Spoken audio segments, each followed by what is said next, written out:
ఛత్తీస్గఢ్ దండకారణ్యంలో మరోసారి తుపాకుల మోత మోగింది. నారాయణపూర్, దంతెవాడ జిల్లాల సరిహద్దుల్లో జరిగిన భారీ ఎన్కౌంటర్లో మావోయిస్టులకు కోలుకోలేని దెబ్బ తగిలింది.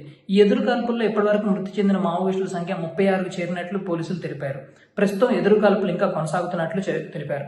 బస్తర్ రేంజ్లోని దంతెవాడ, నారాయణపూర్ జిల్లాల సరిహద్దులో ఉండే అబుజ్మార్ దండకారణ్యంలో తుల్తుల్లి, నెందూర్ గ్రామాల మధ్య శుక్రవారం మధ్యాహ్నం 1 గంట సమయంలో ఎదురుకాల్పులు జరిగినట్లు బస్తర్ రేంజ్ ఐజీ సుందర్రాజ్ మీడియాకు తెలిపారు.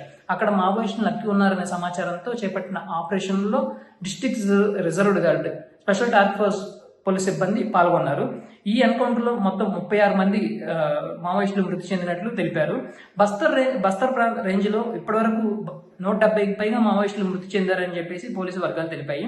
భారీ ఎన్కౌంటర్ అనంతరం 30 మంది మావోయిస్టుల మృతదేహాలతో పాటు AK-47 రైఫిల్, ఇతర ఆయుధాలను పోలీసులు స్వాధీనం చేసుకున్నారు. ఇప్పటికీ ఈ ప్రాంతంలో అడపాదడప ఎదురుకాల్పులు కొనసాగుతున్నట్లు ఐజీ తెలిపారు.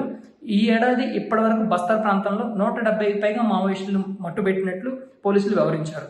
2014 నుంచి 2024 మధ్య కాలంలో నక్సల్ సంబంధిత ఘటనల్లో 53% తగ్గుదల నమోదైనట్లు కేంద్ర హోంశాఖ మంత్రి అమిత్ షా తెలిపారు. మావోయిస్టు హింస ప్రజాస్వామ్యానికి సవాల్గా మారిందని, దాన్ని అంతానికి ఎంతవరకైనా కృషి చేస్తామని ఆయన తెలిపారు. మావోయిస్టు ప్రభావిత ప్రాంతాల భద్రతా కార్యకలాపాలు, అభివృద్ధి పనులు చేపడతామని వెల్లడించారు. NSA, ED వంటి దర్యాప్తు సంస్థలతో మావోయిస్టు హింస నిర్మూలనకు కృషి చేస్తామని అన్నారు. 2004-2014 వ్యవధితో పోలిస్తే 2014 నుంచి 2024 మధ్య కాలంలో నక్సల్ సంబంధిత ఘటనలు 53% తగ్గాయని కేంద్ర ప్రభుత్వం అయితే తెలిపింది.